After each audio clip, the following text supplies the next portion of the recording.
மத்திய கிழக்கு நாடுகளுடைய வரலாறை நம்ம பார்க்கணும் அப்படின்னா சில முக்கியமான தலைகளெல்லாம் பற்றி பேசாமல் நம்ம மிடில் ஈஸ்ட் கண்ட்ரீஸோடைய வரலாறை நம்ம புரிஞ்சிக்கவே முடியாது. உதாரணத்துக்கு சதாம் ஹுசேன். இப்போ சதாம் ஹுசேனுடைய வரலாறை பற்றி உங்களுக்கு சொல்லும்போது ஒரு குறிப்பிட்ட ஒரு பர்சனாலிட்டியை பற்றி நான் குறிப்பிட்டிருப்பேன். சதாம் ஹுசேன் மாதிரியே இவருடைய வரலாறையும் நம்ம பேசுகிறதன் மூலமாக நம்ம மத்திய கிழக்கு நாடுகளுடைய வரலாறு என்ன, அதோடைய அங்கே இருக்க ஜியோ பாலிட்டிக்ஸ் என்ன அப்படின்னு ரொம்ப சுலபமாக புரிஞ்சுக்க முடியும்.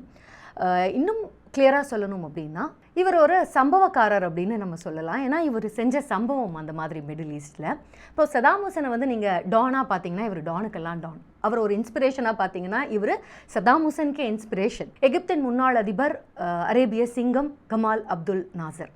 இப்போது நாசர் அப்படின்னா அரேபிய இனவாதிகள் எல்லாருக்குமே தெரியும். நாசர் இஸ் ஈக்குவல் டு அரேபிய அண்ணன் அப்படின்னு சொல்லலாம். ஏன்னா மத்திய கிழக்கு நாடுகள் எல்லாத்தையும் இணைக்கும் ஒரு புள்ளியாக அவர் தான் முதல்ல இருந்தார். இன்ஃபேக்ட் இவரை மாதிரி ஒருத்தராக வரணும் அப்படின்னா சதாம் ஹுசேன் தன்னுடைய பொலிட்டிக்கல் பாதை அப்படின்றத இவரை பார்த்து தான் போட்டுக்கிட்டார் அப்படின்னு சொல்லுவாங்க. ஸோ அரேபிய சிங்கம் அப்படின்னு சொல்லக்கூடிய நாசர் அவர்கள் எகிப்து மக்களால் இன்னைக்கு வரைக்கும் நினைவு கூறப்படுறார்.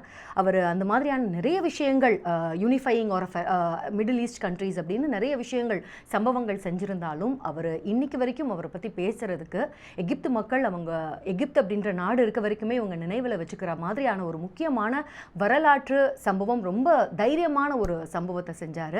அதை பற்றி தான் நம்ம இன்னைக்கு பேச போகிறோம். Which is nationalising Suez canal. அதாவது சுயஸ் கால்வாய் இருக்கு இல்லையா, அதை தேசியமயமாக்குறது. சுயஸ் கால்வாய் தேசியமயமாக்கப்படுது, அதாவது எகிப்துக்கு தான் சொந்தம் அப்படின்னு இது ஒரு வரியில் இந்த விஷயத்தை சொல்லிட்டாலும் அவ்வளோ சுலபமான ஒரு காரியம் கிடையாது. ஏன்னா இந்த ஒரு குறிப்பிட்ட அறிவிப்பு, அவருடைய அந்த நடவடிக்கை அப்படின்றது உலக வரலாறையே மாற்றி போட்டுச்சு, புரட்டி போட்டுச்சு அப்படின்னு தான் சொல்லணும். சரி, அந்த அளவுக்கு இந்த சுயஸ் கால்வாயில் என்ன தான் இருக்குது, இது எப்போ தோற்றுவிக்கப்பட்டது, இதோட ஸ்பெஷாலிட்டி என்ன, இந்த உலகத்தோட அரசியலில் இதோட இம்பார்ட்டன்ஸ் என்ன, சுயஸ் கால்வாயோடைய வரலாறு என்ன அப்படின்றது தான் அதை சுற்றி இருக்க சம்பவங்களின் மூலமாக மிடில் ஈஸ்ட் குறித்த இன்னும் ஒரு பெட்டரான ஒரு அரசியல் புரிதலுக்காக தான் இந்த வீடியோ.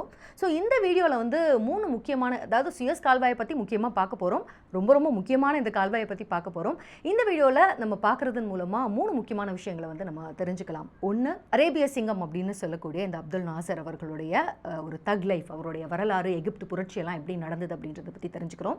அதே மாதிரி உலகத்தோட சூப்பர் பவர்ஸ் அப்படின்றது பிரிட்டன், பிரான்ஸ் அப்படின்னு ஒரு நூற்றாண்டுக்கு முன்னாடி சொல்லுவாங்க. அது எப்படி ரஷ்யாவும் அமெரிக்காவும் இந்த உலகத்தோட சூப்பர் பவர்ஸ் அப்படின்னு அந்த ஷிஃப்ட் இருக்கு இல்லையா, பவர் ஷிஃப்ட், இது எப்படி ஸ்மூத்தாக நடந்தது இந்த சுயஸ் கிரைசிஸ் மூலமாக அப்படின்றது பார்க்க போகிறோம். மூணாவது, ஒரு ரொம்ப ரொம்ப வாழ்க்கைக்கு முக்கியமான ஒரு டேக்அவே லெசன் ஒன்று. இது இந்த வீடியோட கடைசியில் அந்த லெசன் என்னுடைய புரிதலில் எனக்கான லெசன் என்ன அப்படின்றத நான் உங்களுக்கு சொல்கிறேன். ஓகேவா? ஸோ வீடியோக்கு போகலாமா? வணக்கம் கண்மணிஸ், நான் சரண்யா துராடி. வீடியோக்கு போகலாம். சுயஸ் கால்வாய் இதோட வரலாறு என்ன அப்படின்னு பார்க்குறதுக்கு முன்னாடி இதோட ஸ்பெஷாலிட்டி என்ன, இது எப்படி இருக்கும் அப்படின்றத பற்றி, அதோட கான்செப்ட் என்ன அப்படின்றத பற்றி உங்கள்கிட்ட சொல்லிட்டேன்னா இன்னும் ஈஸியாக நம்ம இந்த கதைக்குள்ளே போகலாம் அப்படின்னு நினைக்கிறேன். இப்போ சுயஸ் கால்வாயை மேட் ஒண்டர் அப்படின்னு சொல்லுவாங்க. காரணம் என்னென்னா, உங்களை கூட்டிகிட்டு போய் ஒரு நல்ல எந்த பக்கம் திரும்பினாலும் மணலாக இருக்கக்கூடிய ஒரு பாலைவனத்தில் நிற்க வச்சு, இந்த இடத்துல நான் கப்பல்களை ஓட செய்வேன் பார்க்குறியா அப்படின்னு யாராவது சொன்னாங்கன்னா நீங்கள் நம்புவீங்களா? அட போப்பா, இதெல்லாம் நடக்கிற காரியமா, பாலைவனத்தில் எங்கேயாவது கப்பல் போக முடியுமா அப்படின்னு தானே நம்ம கேட்போம். ஆனால் உண்மையிலேயே இதை நடத்தி காட்டினாங்க. அதுதான் சுயஸ் கால்வாய். அதுதான் மனிதனால் செய்யப்பட்ட அற்புதம். அதாவது இது எகிப்தில் இருக்குது. ஓகேவா? ஒரு 175 வருஷத்துக்கு முன்னாடி இந்த சம்பவம் நடக்குது. அதாவது எகிப்து அப்படின்றது எப்படி இருக்குன்னா, ஆப்பிரிக்காவையும் ஆசியாவையும் இணைக்கக்கூடிய ஒரு பகுதியில் தான் இந்த இஸ்துமஸ் ஆஃப் சுயஸ் அப்படின்ற ஒரு பகுதி இருக்குது.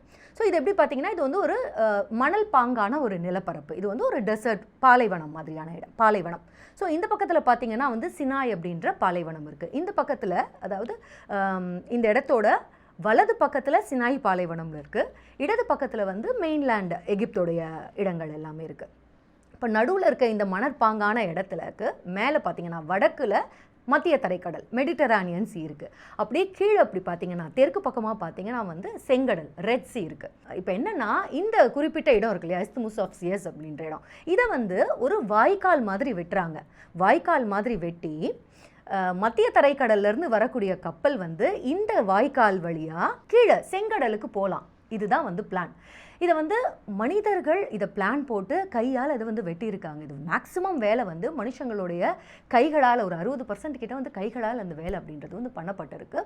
ஒரு காலத்தில் மணற்பாங்கான ஒரு பாலைவனமாக இருந்த பகுதி அப்படின்றது கப்பல்கள் போகக்கூடிய அளவுக்கு 2 கடல்களை இணைக்கக்கூடிய ஒரு கால்வாயாக மாற்றப்பட்டிருக்கு. இதுதான் magic of Suez canal. Suez கால்வாய், இந்த ஒரு கால்வாயை கட்டினதன் மூலமாக இந்த ஒட்டுமொத்த உலகமும் வந்து சின்னதாக்குனாங்க. இது எப்படி அப்படின்னா, எல்லா வணிகமே வந்து கப்பல் மூலமாக தான் நடந்துட்டு இருக்கு இல்லையா. இப்போது உதாரணத்துக்கு யூரோப்ல இருந்து ஒரு கப்பல் கிளம்புது அப்படின்னா அதை என்ன பண்ணணும்னா, முக்கியமாக தூரக்கிழக்கு நாடுகளான இந்தியா மாதிரியான நாடுகளுக்கு இங்கேருந்து யூரோப்லேருந்து கிளம்புற கப்பலானது இங்கேருந்து சுற்றிக்கிட்டு வந்து கீழே ஆஃப்ரிக்கா வழியாக ஆஃப்ரிக்காவோட தென்கோடிக்கு போய் கேப் ஆஃப் குட் ஹோப்பை கடந்து அங்கேருந்து தான் வந்து இந்தியன் ஓஷனில் கலக்கணும். அது வந்து இந்தியா வரைக்கும் போகணும். இந்தியாவை தாண்டி இருக்க நாடுகளுக்கெல்லாம் போகணும். ஸோ 5000 மைல் சுற்றிக்கிட்டு தான் போகணும் இல்லையா. ஆஃப்ரிக்கா வரைக்கும், அதாவது ஐரோப்பாவிலேருந்து ஒரு தூரக்கிழக்கு நாடுகளுக்கு போகணுன்னா நீங்கள் ஆஃப்ரிக்காவை சுற்றிக்கிட்டு தான் போகணும் அப்படின்றது தான் இருந்தது. ஸோ இது வாஸ்கோட காமாவோட டைமில் 1498 கண்டுபிடிக்கிறாரு. கண்டுபிடிச்சதுக்கப்புறமா இந்த சி ரூட் அப்படின்றது உபயோகப்படுத்தப்படுற ஒரு சி ரூட் அப்படின்றது இதுதான் இருந்தது. ஆனால் இந்த கால்வாய் அப்படின்றத வந்து வெட்டினதுக்கப்புறமா என்ன ஆகுதுன்னா, ஐரோப்பாவிலேருந்து மத்திய தரைக்கடல் வழியாக அழகாக இந்த கால்வாய் 100 மைல் இருக்கக்கூடிய இந்த கால்வாய் 193 கிலோமீட்டர் நம்மளோட அளவில் சொல்லணும்னா, வெறும் இந்த 193 கிலோமீட்டர்ஸ் இருக்கக்கூடிய இந்த கால்வாயை மத்திய தரைக்கடலிலேருந்து கடந்தோம் அப்படின்னா எடுத்த உடனே செங்கடலுக்கு வந்துடலாம். ஸோ செங்கடல்லேருந்து நேரடியாக நம்ம வந்து கிழக்கு நாடுகளுக்கு நம்ம போயிடலாம். ஸோ இதன் மூலமாக நீங்கள் வந்து 5000 கிலோமீட்டர் சுற்றிட்டு வர ஒரு சி ரூட் இருக்கு இல்லையா, இதை வந்து கட் பண்ணுறீங்க. 5000 கிலோமீட்டரை வந்து நீங்கள் கட் பண்ணுறீங்க அப்படின்னா எத்தனை நாட்கள், 4 மாதம் வந்து நீங்கள் சுற்றிக்கிட்டு வரணும். ஸோ அத்தனை நாட்கள் கட் பண்ணுறீங்க, அவ்வளோ ஃபியூவல் வந்து நீங்கள் சேவ் பண்ணுறீங்க. அப்போ பார்த்துக்கோங்க என்ன மாதிரியான ஒரு புரட்சிகரமான ஒரு திட்டமாக இது இருந்திருக்கும் அந்த காலகட்டத்தில் அப்படின்னு. சார், இது பயங்கரமான ஐடியாவாகவே இருக்குது. இது வந்து யாருக்கு எப்படி இது முதல்ல வந்து தோணுச்சு, இப்படி ஒரு விஷயத்தை பண்ணலாம், அதாவது 2 கடலையும் வந்து இணைக்கலாம் அப்படின்னு வந்து எப்படி தோணுச்சு அப்படின்னு பார்த்தீங்கன்னா, இதோட ஹிஸ்ட்ரியை வந்து நம்ம தேடி போனோம். ஸோ இதோட ஹிஸ்ட்ரி வந்து எங்கேருந்து தொடங்குச்சு அப்படின்னு பார்த்தீங்கன்னா, நம்ம 19ஆம் நூற்றாண்டுக்கு போகணும். அதாவது 19ஆம் நூற்றாண்டு அப்படின்றது கிபி கிடையாது, கிமு 19ஆம் நூற்றாண்டு, அதாவது ஒரு 4000 வருஷத்துக்கு முன்னாடி அப்படின்னு வச்சுக்கோங்களேன். ஸோ அந்த காலகட்டத்தில் இந்த பண்டைய எகிப்து அப்படின்வாங்க இல்லையா. ஸோ அந்த காலகட்டத்தில் இப்போ நம்ம சொன்ன இந்த இஸ்துமிஸ் ஆஃப் சுயஸ் அப்படின்னு சொன்னேன் இல்லையா, இப்போ இந்த கால்வாய் போயிட்டு இருக்கக்கூடிய ஒரு இடம். ஸோ இந்த இடத்துல ஏற்கனவே அந்த காலகட்டத்திலேயே பண்டைய எகிப்தியர்களால் வந்து அங்கே வந்து ஒரு நீர்வழி பாதை அப்படின்றது உபயோகத்தில் இருந்துட்டு வந்திருக்கு. ஆனால் இப்போ இருக்கிற மாதிரியான ஒரு கெனால் கிடையாது அது. அதாவது 2 கடல்களை இணைக்கிற கெனால் கிடையாது. அதுக்கு பதிலாக கீழே இருக்கு இல்லையா, அதாவது செங்கடல் இருக்கு இல்லையா, இந்த செங்கடல் நைல் நதியோட இணைக்கக்கூடிய ஒரு நீர்வழி பாதை அது, அந்த மாதிரியான ஒரு கெனால். இப்போது நைல் நதி எங்கே இருக்குது அப்படின்னு பார்த்தீங்கன்னா, இதுதான் சுயஸ் கெனால் அப்படின்னா இந்த பக்கத்தில், அதாவது எகிப்துக்கு உள்ள, எகிப்தோட முதுகெலும்பு அப்படின்னு சொல்லுவாங்க என்ன நைல் நதியை தான். எகிப்தோட எல்லா பிராந்தியங்களையும் போய் வளம் கொடுக்கக்கூடிய ஒரு ஜீவ நதி தான் நைல் நதி அப்படின்றது. இப்போ இந்த நைல் நதியில் இருக்கக்கூடிய நீர்வழி பாதையானது என்ன பண்ணுறாங்கன்னா, செங்கடல்லேருந்து கொஞ்சம் கொஞ்சமாக கால்வாய் வெட்டி மேலே வந்து நடுவில் வந்து இந்த பகுதிகளில் வந்து லேக் திம்சா அப்புறம் லேக் பிட்டர் லேக் அப்படின்னு 2 பெரிய முக்கியமான லேக் அங்கே இருந்தது, குளங்கள் இருந்தது. ஸோ செங்கடல்லேருந்து கால்வாய் வெட்டி அந்த குளங்களை இணைச்சு அந்த லேக் திம்சா பிட்டர் லேக் வழியாக அங்கேருந்து பேரலாக ஒரு கால்வாய் வெட்டி நைல் நதியில் வந்து இணைக்கிறாங்க. ஸோ எல் ஷேப்பில் வந்து ஒரு வாட்டர் பேசேஜ், நீர்வழி பாதை அப்படின்றது வந்து வச்சுருக்காங்க. இதன் மூலமாக அவங்க என்ன பண்ணுறாங்கன்னா, செங்கடலுக்குள்ளே போய் செங்கடல்லிருந்து அவங்க தூரக்கிழக்கு நாடுகளெல்லாம் போய் அவங்க வணிகம் அப்படின்றத பண்ணிட்டு வந்திருக்காங்க. நைல் நதியோட இந்த செங்கடலை இணைக்கிற இந்த கால்வாய் அப்படின்றது உள்நாட்டு வணிகத்துக்கு ரொம்பவே கை கொடுத்துருக்கு. ஸோ அந்த காலகட்டத்தில் யோசிச்சு பார்த்தீங்கன்னா, தொடர்ந்து வந்து அந்த இடத்துல சின்ன சின்ன, அந்த காலத்தில் வந்து போட்ஸ் அப்படின்னா என்னோட சைஸ் இருக்கும் இல்லையா, அந்த மாதிரி சின்ன சின்ன போட்ஸால் நிறைஞ்சிருக்குமா அந்த கால்வாய் பகுதிகள் எல்லாமே. பண்டைய ரோமானியர்களுடைய காலகட்டத்திலையும் வந்து இந்த நீர்வழிப்பாதை அப்படின்றது உபயோகத்தில் இருக்குது. இவங்க வந்து இங்கேருந்து செங்கடல் வழியாக தூரக்கிழக்கு நாடுகளில் ரோமானியர்கள் தங்களுடைய வணிகத்தை வந்து மேற்கொள்றதுக்காக இந்த நீர்வழிப்பாதை அப்படின்றத உபயோகப்படுத்தியிருக்காங்க. ஸோ இங்கேருந்து வந்து அவங்களுடைய ட்ரேட் அப்படின்றது ஃப்ளரிஷான ஒரு ஏரியாவாக இருந்திருக்கு. அதுக்கப்புறமா கொஞ்ச நாள் வந்து மணல் மூடி தூர்ந்து போனதும், அதுக்கப்புறமா கடைசியாக எகிப்து அப்படின்றது இஸ்லாமிய ஆட்சியாளர்களோட கைக்கு கீழே வரும்போது இந்த ஒமர் காலிஃபோட காலகட்டத்திலையும் வந்து இதே மாதிரி தூர்ந்து போய் திரும்ப அவர் வந்து அதை சீரமைக்கிறாரு. திரும்ப அவர் சீரமைச்சு ஒரு 100 வருஷம் உபயோகப்படுத்தினதுக்கு அப்புறமா திரும்ப ஒரு அடுத்த 1000 வருஷம் அப்படின்றது மணல் வந்து மூடி ஒரு மணல் மேடாக தான் இந்த இடம் அப்படின்றது காட்சி அளிக்குது. அப்போது சமீப காலத்தில், அதாவது ஒரு 200 வருஷத்துக்கு முன்னாடி தான் திரும்பவும் இந்த இடத்துல வந்து ஒரு கால்வாய் அப்படின்றத கட்டலாம் அப்படின்னு சமீபத்தில் தான் வந்து இந்த ஐடியா அப்படின்றது திரும்பவும் தூசு தட்டி எடுக்கப்படுது. இதை எடுத்தவர் யார் அப்படின்னு பார்த்தீங்கன்னா, வரலாற்றில் ரொம்ப ரொம்ப முக்கியமானவர், பிரெஞ்சு மன்னர் நெப்போலியன். சரி, இப்போது நெப்போலியன் போனபார்ட்டோட காலத்துக்கு வரலாம். இது வந்து 18ஆம் நூற்றாண்டோட இறுதி 1798ல் நெப்போலியன் என்ன பண்ணுறாரு, சிரியா மற்றும் எகிப்து மேலே வந்து படையெடுக்கிறாரு இல்லையா. ஸோ படையெடுக்கும் போது அவருக்கு வந்து அந்த நிலப்பரப்பில் இருக்கும்போது அவருடைய சிந்தனையில் இந்த ஒரு ஐடியா ஒன்று உதிக்குது. அதாவது மேலே இருக்க மத்திய தரைக்கடலையும் கீழே இருக்க செங்கடலையும் இந்த நிலப்பரப்பில் ஒரு வாய்க்காலை வெட்டி நம்ம வந்து இணைச்சிட்டா என்ன அப்படின்ற மாதிரியான ஒரு ஐடியா வந்து அவருக்கு வருது. ஏற்கனவே இதை பற்றின வந்து பேச்சுக்கள் அப்படின்றது 11ஆம் நூற்றாண்டுலேயுமே வந்து இந்த எகிப்த ஆட்சியாளர்கள் இந்த மாதிரி ட்ரை பண்ணி அது வந்து ஃபெயிலியர் ஆயிடுச்சு அப்படின்றதுனால அந்த இடத்துல இந்த மாதிரியான ஒரு பேசேஜ் கட்டணும் அப்படின்றது ஒவ்வொரு காலகட்டத்திலையுமே இது வந்து இப்படி ஒரு ஐடியா வர்றதும் மறுபடியும் வந்து கைவிடப்படுறதும் வாடிக்கையாக இருந்தது. ஸோ இந்த தடவை வந்து நெப்போலியன் போனபார்ட் ஓரளவுக்கு அதில் வந்து சக்ஸஸ் ஆயிட்டார் அப்படின்னு தான் சொல்லணும். ஏன்னா அவருக்கு ஐடியா வந்ததுக்கப்புறமா அவர் என்ன பண்ணுறாருன்னா அவருடைய ஆர்கியாலஜிஸ்ட், அதாவது தொல்பொருள் ஆராய்ச்சியாளர்கள், அவருடைய சீஃப் என்ஜினியர்ஸ் பொறியாளர்கள், அதுக்கப்புறம் கார்ட்டோகிராஃபர்ஸ் மேப்பெல்லாம் வரைவாங்க இல்லையா. ஸோ இவங்களெல்லாம் கூப்பிட்டு வச்சு அவருடைய ஐடியாவை வந்து சொல்கிறாரு. ஸோ இதை செய்கிறதுக்கான சாத்தியக்கூறுகள் இருக்கா அப்படின்னு பார்க்கும்போது ஆல்மோஸ்ட் இதை செஞ்சிடலாம் அப்படின்ற ஒரு முடிவுக்கே வந்துட்டார். அவரை பொறுத்த வரைக்கும் இந்த வாய்க்கால் வந்து நம்மளுடைய மிகப்பெரிய ஒரு ப்ராஜெக்டாக இருக்கும், வருங்காலங்களில் நம்ம பேரை சொல்கிற மாதிரியான ஒரு ப்ராஜெக்டாக இருக்கும் இது அப்படின்னு அவர் நம்புகிறாரு. ஸோ எல்லாம் கை கூடி வர காலகட்டத்தில் வந்து அவருடைய சீஃப் என்ஜினியர் வந்து சொதப்பிட்டார். அதாவது அவர் என்ன சொல்லிட்டாருன்னா, ஸோ இவருடைய சீஃப் என்ஜினியரான லாப்பியார் அப்படின்றவர் என்ன சொல்கிறார் அப்படின்னா, அவருடைய ஆராய்ச்சி முடிவின்படி இந்த ரெட் சி இருக்கு இல்லையா, அந்த ரெட் சி அப்படின்றது மேலே இருக்க மெடிட்டரானியன் சீயை விட ஒரு 8.5 மீட்டர் அளவுக்கு வந்து அதோடைய கடல் மட்டம் வந்து உயர்வாக இருக்குது அப்படின்னு சொல்கிறாரு. அது ஒரு 30 அடிக்கிட்ட வந்து அதிகமாக இருக்குது, ஹைட்டாக இருக்குது அப்படின்னு சொல்கிறாரு. ஸோ இப்போ என்னென்னா ரெண்டுமே கடல் மட்டம் ஒரே அளவில் இருந்தால் தான் இந்த வாய்க்கால் அப்படின்றது வெட்ட முடியும். அப்படி இல்லை அப்படின்ற பட்சத்தில் ஒன்றை விட ஒன்று அதிகமாக இருக்குன்னா இந்த தண்ணி அப்படின்றது இதில் வந்து வெள்ளம் ஏற்படும். இந்த கடல் வந்து இந்த கடலுனால இதை வந்து வெள்ளம் ஏற்படும் அப்படின்றதுனால ஸோ இந்த பிளான் அப்படின்றது வேறு வழி இல்லாமல் வந்து கைவிடப்பட்டது. ஸோ நெப்போலியனோட காலகட்டத்தில் ஆல்மோஸ்ட் இதை பண்ணணும் அப்படின்னு நெருங்கி வந்து சீஃப் என்ஜினியர் கொடுத்த இந்த ஆராய்ச்சி முடிவுகள்னால கைவிட்டுடுறாரு. இப்போ நெப்போலியனோட காலகட்டத்தில் கைவிடப்பட்டிருந்த இந்த சுயஸ் கெனால் ப்ராஜெக்ட் அப்படின்றது மறுபடியும் தூசி தட்டி எடுக்கப்படுது. இது எப்போ அப்படின்னு பார்த்தீங்கன்னா மிட் 19th செஞ்சுரி, அதாவது 1853 காலகட்டத்தில். இப்போ இந்த தடவை எடுத்ததும் யார் அப்படின்னு பார்த்தீங்கன்னா ஒரு ஃப்ரெஞ்சுக்காரர் தான். இவர் வந்து ஒரு ஃப்ரெஞ்ச் என்ஜினியர், ரொம்ப திறமையான ஒரு ஃபைன் ஃப்ரெஞ்ச் ஜென்டில்மேன். இவரோட பேர் வந்து ஃபெர்டினாண்ட் டியூ லெசாப்ஸே அப்படின்னு. இப்போ இந்த லெசாப்ஸ் என்ன பண்ணுறாரு அப்படின்னா, இவருக்கு வந்து அந்த எகிப்து மற்றும் சிரியாவுடைய கெடுவாக இருந்த, அதாவது கெடுவ் அப்படின்னு சொன்னால் ஆட்டோமேன்ஸ் இருக்காங்க இல்லையா, ஆட்டோமேன் ராஜ்யம் இருக்கு இல்லையா, ஸோ அவங்களுக்கும் கீழே வர்றவங்க இவங்க. ஸோ அவங்க வந்து ஒரு குறுநில மன்னர்கள் அந்த மாதிரி வேணால் வச்சுக்கலாம். ஸோ அந்த காலகட்டத்தில் வந்து சையத் பாஷா அப்படின்றவர் இருக்கார். இவர் வந்து வைஸ்ராயாக இருக்கார். ஸோ இந்த வைஸ்ராய் இருக்கா இல்லையா, ஸோ இவர்கிட்ட வந்து இந்த ப்ராஜெக்ட் கொண்டு போய் கொடுக்குறாரு. ஸோ இந்த காலகட்டத்தில் பார்த்தீங்கன்னா வந்து ஆட்டோமன் பேரரசு தான் வந்து மத்திய கிழக்கு பூராவே வந்து வியாபிச்சிருக்காங்க. ஆனால் ஆட்டோமேன்ஸை பொறுத்த வரைக்கும் அவங்களுக்கு இந்த கெனால் மேலே பெரிய இன்ட்ரெஸ்ட்லாம் கிடையாது. எவ்வளோ அப்ரோச் பண்ணாலுமே இது எல்லாத்தையுமே வந்து டர்ன் டவுன் பண்ணிடுறாங்க. ஸோ இதுக்கெல்லாம் வந்து காசு கொடுக்குற அளவுக்கு அவங்களுக்கு இன்ட்ரெஸ்ட் கிடையாது இதில். ஸோ இந்த ஃப்ரெஞ்ச் என்ஜினியர் இந்த லெசாப்ஸ் இருக்கார் இல்லையா, இவர் வந்து இந்த பிளானை வந்து இந்த ஆட்டோமன்ஸ் வந்து ஏற்றுக்க மாட்டாங்க. ஸோ இந்த பிளானை அப்படியே கொண்டு போய் இந்த எகிப்து மற்றும் சூடானுடைய வைஸ்ராயா இருக்கார் இல்லையா, இந்த சையத் பாஷா, இவர்கிட்ட கொடுக்குறாரு. இப்போ இவரை வந்து நம்ம மன்னர் அப்படின்னே சொல்லலாம், ஓகேவா, ஒரு குறுநில மன்னர் மாதிரி. ஸோ இந்த வைஸ்ராய் கிட்ட வந்து அவர் கொடுக்குறாரு. ஸோ இவருக்கு வந்து ஏற்கனவே இந்த என்ஜினியருக்கு பாஷா வந்து ஏற்கனவே நல்ல நன்மதிப்பு ஒன்று வச்சிருக்காரு. ஸோ அந்த அடிப்படையில் இவர் வந்து கன்வின்ஸ் ஆகுறாரு. இவர் என்ன சொல்கிறார் அப்படின்னா, இந்த கெனால் அப்படின்றத நம்ம வந்து திறக்கிறதன் மூலமாக மிகப்பெரிய புரட்சியை உருவாக்கலாம், இதன் மூலமாக நிறைய வந்து நம்ம இது வந்து லாபம் ஈட்டலாம் இந்த கம்பெனியின் மூலமாக அப்படின்லாம் வந்து ஒரு நிறைய ப்ராமிசஸ் கொடுக்குறாரு. ஸோ இந்த லெசப்ஸ் மேலே வச்சுருக்க நன்மதிப்பின் காரணமாக நம்ம வைஸ்ராயும் பாஷாவும் வந்து ஒத்துக்கிறாரு.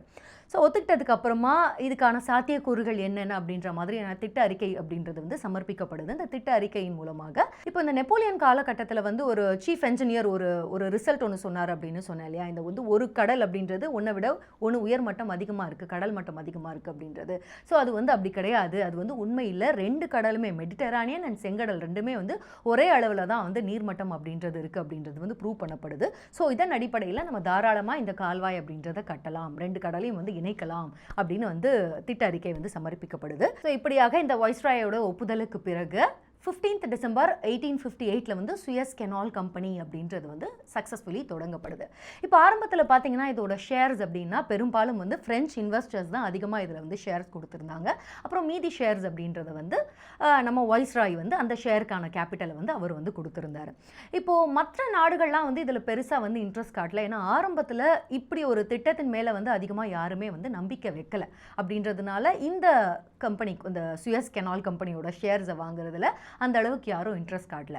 ஆனால் அதுக்கு அப்படியே நேர்மாறாக ஃப்ரான்ஸில் இருக்கக்கூடிய சாதாரண மக்கள் வந்து இந்த சுயஸ் கெனால் கம்பெனியோட ஷேர்ஸை வந்து வாங்குறதுல அதிகமான இன்ட்ரெஸ்ட் காட்டினாங்க.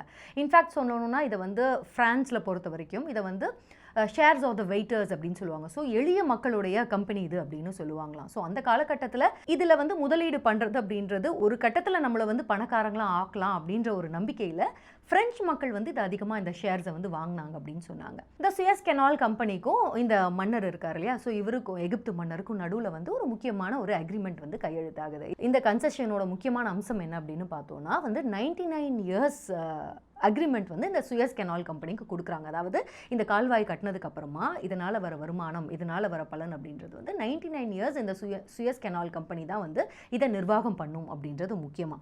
அடுத்தது வந்து இந்த கால்வாயை வந்து கட்டணும் அப்படின்னா அதுக்கு தேவையான நிலம், அதாவது இந்த இஸ்துமஸ் ஆஃப் சுயஸ் அப்படின்னு சொன்னேன் இல்லையா, இந்த நிலப்பரப்பு, இதில் வந்து இது எந்த அளவுக்கு இந்த கெனால் கட்டுறதுக்கு தேவையோ அந்த அளவுக்கான உதவி, அந்த அளவுக்கான நிலப்பரப்பையும் வந்து இவர் தான் வந்து வாங்கி கொடுக்கணும் அப்படின்றது தான். ஸோ இந்த மன்னர் தான் வந்து வாங்கி கொடுக்கணும் இந்த கம்பெனிக்கு அப்படின்றது தான் இந்த அக்ரிமெண்ட் அப்படின்றது. ஆக இந்த ஒப்பந்தத்தின் அடிப்படையில் 1859 வருஷம் இந்த சுயஸ் கால்வாய் அப்படின்றத கட்டுமான பணிகள் அப்படின்றது வந்து தொடங்கப்படுது. ஸோ 59லேருந்து 69 10 வருஷம் வரைக்கும் இந்த கட்டுமான பணிகள் அப்படின்றது வந்து ஆரம்பிச்சது. 10 வருஷம் நடந்தது. ஸோ இந்த சுயஸ் கட்டுமான வரலாறு அப்படின்னு பார்க்கும்போது வந்து கருப்பு பக்கங்கள் அப்படின்றது இந்த இடத்துல தான் வந்து நடந்தது. ஏன்னா இந்த கட்டுமானம் அப்படின்றது ஆரம்பத்தில் பார்த்தீங்கன்னா முதல் 6 வருஷங்கள் வந்து ரொம்ப எளிய மக்களுடைய உழைப்பை சுரண்டி தான் இந்த கால்வாய் அப்படின்றது கட்டப்பட்டது. இதுக்கு காரணம் என்ன அப்படின்னு பார்த்தீங்கன்னா, நான் சொன்னேன் இல்லையா, இந்த எகிப்து கெடிவ் இருக்கார், இந்த எகிப்து மன்னர் இருக்கார் இல்லையா, இந்த பாஷா, இவர் தான் இதுக்கு வந்து ஸ்பான்சர். இதுதான் வந்து மேஜராக இவர் வந்து ஆளுங்கள்லாம் பிடிச்சி கொடுக்கணும், இதுக்கான மேஜர் செலவை வந்து இவர் தான் எடுத்துக்கிட்டார் அப்படின்றதுனால இவர் என்ன பண்ணுறாருன்னா இது வந்து லோ பட்ஜெட் கன்ஸ்ட்ரக்ஷன் தான். ஆரம்பத்தில் மற்ற உலக நாடுகள்லாம் இந்த திட்டத்தை பொறுத்த வரைக்கும், இந்த சுயஸ் கெனால் ப்ராஜெக்டை பொறுத்த வரைக்கும் ஒரு பெரிய அளவில் நம்பிக்கையெல்லாம் இல்லை. இதுக்கப்புறமா வந்து இதே சேம் கெனால்காக பெரிய போரெல்லாம் நடந்தது, புரட்சியெல்லாம் நடந்தது, அதெல்லாம் வந்து வேறு விஷயம். பட் இந்த கெனால் அப்படின்றது, கட்டுமானம் அப்படின்றது தொடங்கும் போது இது மேலே வந்து மற்ற நாடுகள் பெரிய அளவில் நம்பிக்கை வைக்கல அப்படின்றதுனால மற்ற நாடுகளில் வந்து யாருமே ஷேர் வந்து வாங்கலை. அந்த கம்பெனியோட ஷேர்ஸ் அப்படின்றத வாங்குறதுல ஆர்வம் காட்டலை. ஸோ அதனால பிரெஞ்சுக்காரங்களும் இந்த எஜிப்துடைய மன்னர் இருக்கார் இல்லையா, இந்த கெடிவ், இவரும் தான் வந்து அதிகமான ஷேர்ஸை வந்து வாங்கி குவிச்சாங்க. ஸோ இப்போ வந்து ஒரு லோ பட்ஜெட்டில் தான், இருக்கிற பட்ஜெட்டில் தான் இந்த கட்டுமான பணிகளை வந்து நம்ம தொடங்கணும் அப்படின்றதுனால இவர் என்ன பண்ணுறாருன்னா தன்னுடைய நாட்டு மக்களே, அதாவது எகிப்து நாட்டு மக்களையே அடிமைகளாக கொத்து கொத்தாக லட்சக்கணக்கான மக்களை கூட்டிகிட்டு வந்து இந்த சைட்டில் வந்து இறக்கி விடுறாரு. அதாவது ஊதியம்லாம் கிடையாது, இதை வந்து கார்வே அப்படின்னு சொல்லுவாங்க இந்த சிஸ்டம் அப்படின்றத. ஸோ இந்த கார்வே சிஸ்டத்தின் அடிப்படையில் ஒரு நாட்டுடைய நலனுக்காக அந்த நாட்டு குடிமக்களை ஊதியம் இல்லாமல் உபயோகப்படுத்துறது தவறில்லை அப்படின்றது தான் இந்த சட்டம். ஸோ இந்த எகிப்து நாட்டின் எளிய குடிமக்கள் இருக்காங்க இல்லையா, இவங்களெல்லாம் வந்து வேலை கொடுக்குறோம் அப்படின்னு சொல்லி ஆல்மோஸ்ட் கடத்தி எடுத்துகிட்டு வந்து இந்த இஸ்துமுஸ் ஆஃப் சுயஸ் இருக்கு இல்லையா, ஸோ இந்த பாலைவன ஏரியாவில் வந்து விட்டுடுறாங்க. ஸோ வேலை செய்யுங்க அப்படின்னு. ஸோ இந்த மக்களை பொறுத்த வரைக்கும் வேறு வழியே கிடையாது, இங்கேருந்து தப்பிக்கிறதுக்கும் வழி கிடையாது. ஸோ இந்த இடத்துல வேலை செஞ்சு தான் ஆகணும். வேலைனா சாதாரண வேலைலாம் கிடையாது. ஏற்கனவே சொன்ன மாதிரி இதுக்கு வந்து பட்ஜெட் ரொம்ப கம்மி அப்படின்றதுனால அந்த காலகட்டத்தில் இந்த ஸ்டீம் என்ஜின், நீராவி என்ஜினால் இயக்கப்படுற இந்த ட்ரெட்ஜர்ஸ், ஷோவல்ஸ், அந்த மாதிரியான மஷினரிஸ் எல்லாம் வந்து இங்கே உபயோகப்படுத்தலை. அதுக்கு பதிலாக என்ன பண்ணுறாங்கன்னா இந்த எகிப்து சாதாரணமான எளிய மக்கள் இருக்காங்களே, அந்த எகிப்து மக்களை கூட்டிகிட்டு வந்து அடிமைகளாக இதில் வந்து ஈடுபடுத்தப்பட்டு அவங்க கையாலேயே அப்புறம் வந்து பெரிய பெரிய பொருட்கள் வச்சு கையால் வந்து அந்த மண்ணை வந்து அள்ளி கொட்டுறாங்க. இது முதல் 6 வருஷம் வந்து வெறும் மனித உழைப்பினால மட்டுமே வந்து இந்த கட்டுமான பணிகள் அப்படின்றது வந்து நடத்தி எடுத்துகிட்டு வராங்க. அதுக்கப்புறமா தான் இந்த மாதிரியான மஷின்ஸ் எல்லாம் எடுத்துகிட்டு வராங்க. ஸோ முதல் 6 வருஷத்தில் லட்சக்கணக்கான மக்கள் வந்து அதில் வந்து ஈடுபடுத்தப்படுறாங்க. அந்த இடம் எப்படி இருக்குன்னு யோசிச்சு பாருங்கள். இது வந்து ஒரு பாலைவன பகுதி, சரியான சாப்பாடு கிடையாது, இந்த செய்கிற வேலைக்கு வந்து கூலி கிடையாது, அதிகமான வெயில், போதாத குறைக்கு அந்த காலகட்டத்தில் வந்து காலரா மாதிரியான பெருந்தொற்று நோய்கள்லாம் வருது. மக்கள் வந்து வேலை செய்ய முடியாமல் அங்கேயே வந்து கொத்து கொத்தாக மடிவாங்க. பெருந்தொற்று வந்து அங்கேயே வந்து செத்து போகிறாங்க.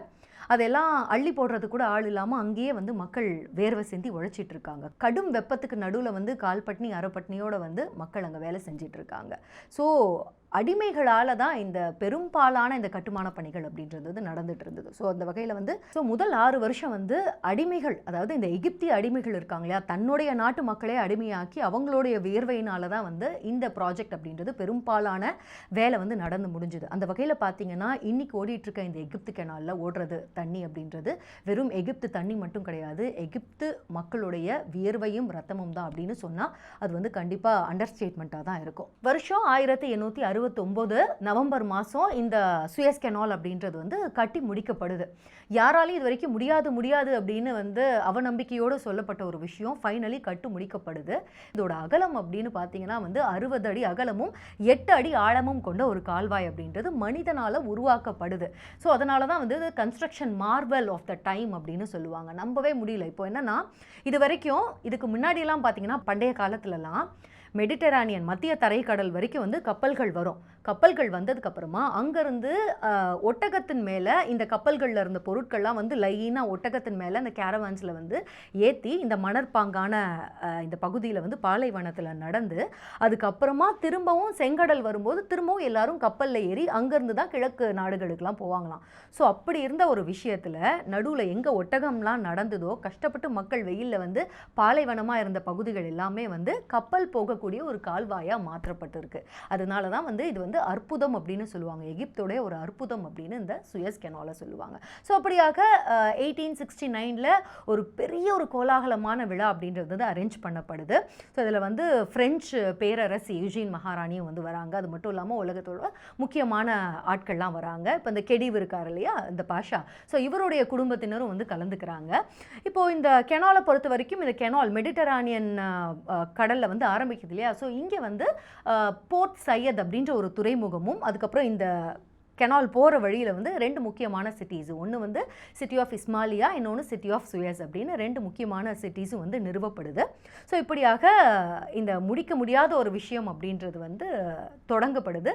ஸோ இப்படியாக ஒரு புதிய வர்த்தக ரூட் அப்படின்றது வந்து உலகத்துக்கு சமர்ப்பணம் பண்ணப்படுது. ஸோ இந்த காலகட்டத்தினப்போ இந்த சுயஸ் கெனால் கம்பெனி அப்படின்றதன் சார்பாக ஒரு முக்கியமான விஷயம் சொல்கிறாங்க. இது வந்து என்னதான் பிரெஞ்சு நாட்டோடைய ஒரு முன்னெடுப்பு, எகிப்து பிரான்ஸோடைய முன்னெடுப்பு அப்படின்னு இருந்தாலுமே இது வந்து உலக மக்கள் எல்லாருக்கும் ஆனது. எல்லா நாட்டு கப்பல்களுமே இதில் வந்து போகலாம். இது வந்து ஒரு பெட்டரான ஒரு வர்த்தக உறவுக்காக இது வந்து பயன்படட்டும் அப்படின்னு வந்து அவங்க ஒரு ப்ராமிஸ் ஒன்று கொடுக்குறாங்க. வரலாறு அப்படின்றது எப்போவுமே வந்து விசித்திரமானது தான் இல்லையா. ஸோ அதே மாதிரியான ஒரு விசித்திரம் தான் இன்றைக்கி இந்த சுயஸ் கெனால் ப்ராஜெக்ட்லேயுமே வந்து நடந்தது. அது என்ன அப்படின்னா இந்த சுயஸ் கெனால் ப்ராஜெக்ட் அப்படின்றதும் முதல்ல வந்து சொன்னதுக்கு பிறகு இதெல்லாம் இப்படி ஒரு விஷயம் வந்து வராதுப்பா, இது சாத்தியமே இல்லை அப்படின்னு சொன்னதும் சரி, இந்த விஷயம் கட்டுமானத்தின் போது இதெல்லாம் வந்து பண்ணக்கூடாது, ஏன் இவ்வளோ கஷ்டப்பட்டு பண்ணுறீங்க, எகிப்து மக்களை ஏன் கஷ்டப்படுத்துறீங்க, அவங்கள வந்து வருத்துறீங்க அப்படின்னு சொல்லி கம்ப்ளைண்ட் பண்ணதும் சரி, கடைசி வரைக்குமே மூக்கால் அழுதது இந்த ப்ராஜெக்ட் வந்து நடக்கவே கூடாது, முடிவடையவே கூடாது அப்படின்னு கடைசி வரைக்கும் அழுத ஒரு நாடு எது அப்படின்னு பார்த்தீங்கன்னா கிரேட் பிரிட்டன். இப்போது கிரேட் பிரிட்டனை பொறுத்த வரைக்கும் இந்த ஒரு குறிப்பிட்ட ப்ராஜெக்ட் அப்படின்றது தன்னுடைய இந்த கடல் வாணிகத்தில் அவங்களுக்கு இருக்க ஒரு அப்பர் ஹேண்ட் இருக்கு இல்லையா, அதுக்கு வந்த ஒரு அச்சுறுத்தலாக தான் வந்து இந்த சுயஸ் கெனால் ப்ராஜெக்ட் அப்படின்றத பார்த்தாங்க.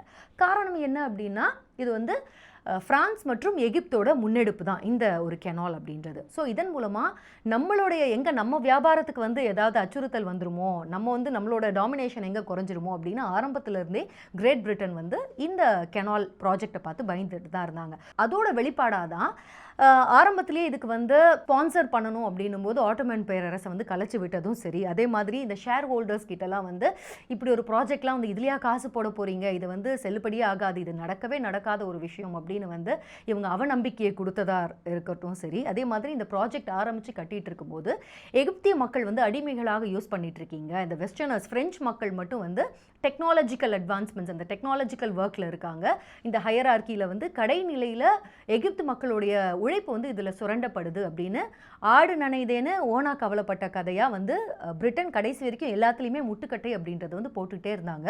பட் எல்லாத்தையும் தாண்டி இந்த பிரான்ஸும் எகிப்தும் சேர்ந்து இந்த சுயஸ் கெனால் அப்படின்றத திறந்துட்டாங்க இல்லையா. ஸோ திறந்ததுக்கு அப்புறமா சுயஸ் கெனால் ப்ராஜெக்ட் அப்படின்றது வேணாம் அப்படின்னு சொல்லிட்டு இருந்த பிரிட்டன் ஒரு கட்டத்துக்கு மேலே இந்த கெனாலுக்காக ஒரு நாட்டோட வந்து போருக்கே போச்சு.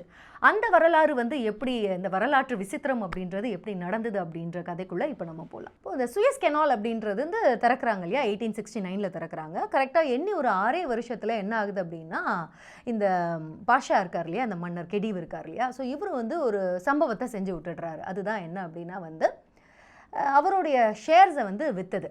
இப்போது இந்த மன்னர் வந்து இந்த சுயஸ் கெனால் ப்ராஜெக்ட் கட்டுறதுக்கு வந்து நிறைய அவர் வந்து ஆரம்பத்துலேருந்தே ஸ்பான்சர் பண்ணியிருக்காரு. இன்ஃபேக்ட் அவர் வந்து ஒத்துக்கிட்டதை விட அதிகமான ஷேர் வந்து வாங்க வச்சிருப்பார் இந்த லெசப்ஸ் அப்படின்ற நண்பர் இருக்கார் இல்லையா, என்ஜினியர். ஸோ இவர் வந்து ஒரு ஒத்துக்கிட்டதை விட அதிகமான ஷேர்ஸை வந்து வேறு வழியில் நீங்கள் தான் வாங்கணும் அப்படின்ற மாதிரியான ஒரு நிர்பந்தத்தை கொடுப்பாரு. ப்ரெஷர் தாங்க முடியாமல் இவர் வந்து ஒரு வங்கியில் வட்டிக்கு கடன் வாங்கி தான் இன்னும் கொஞ்சம் அந்த கடைசியாலாம் அந்த ஷேர்ஸ் எல்லாம் வாங்கி சொன்ன பட்ஜெட்டை விட அதிகமாக இது போகுது அப்படின்றதுனால வட்டிக்கு காசு வாங்கி தான் இந்த ப்ராஜெக்டை வந்து முடிக்கிறதுக்கு ஹெல்ப் பண்ணியிருப்பார். இப்போது நம்ம பாஷாவை பொறுத்த வரைக்கும் பயங்கரமான நிதி நெருக்கடியில் மாட்டிக்கிட்டாரு. இவர் சொன்ன அளவுக்கு வந்து ஆரம்பத்தில் ஒரு பெரிய இந்த லாபம்லாம் வந்து வரல. இப்போ 6 வருஷம் 1875 அவர் என்ன பண்ணுறாருன்னா, நிதி நெருக்கடியை சமாளிக்க முடியாமல் அவர்கிட்ட இருந்த 44% ஷேர் பங்குகள் அப்படின்றத, அந்த சுயஸ் கெனால் கம்பெனியோட பங்குகள் அப்படின்றத கிரேட் பிரிட்டனுக்கு வித்துடுறாரு. அதாவது எவ்வளோ அப்படின்னு பார்த்தீங்கன்னா 1,76,602 பங்குகள்.